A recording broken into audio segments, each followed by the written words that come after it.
Several areas of the core modeling application are enhanced for this release. Sketching, Selection Program, a new selection rule addition, double side angle input for revolve, move object, pattern feature, and pattern body.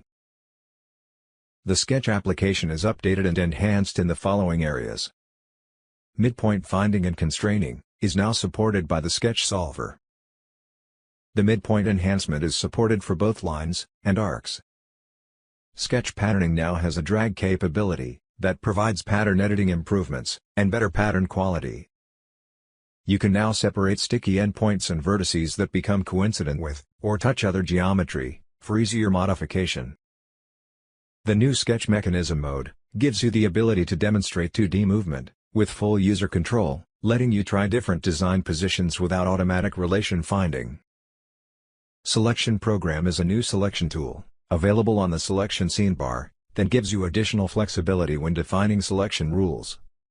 The Selection Program dialog box allows the collecting of objects relative to a proximity object, and is available for many use cases.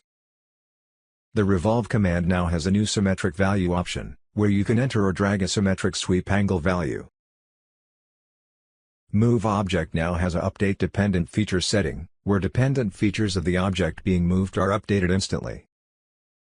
You can now use the Along Pattern Layout option to associatively position objects relative to a path at defined point locations.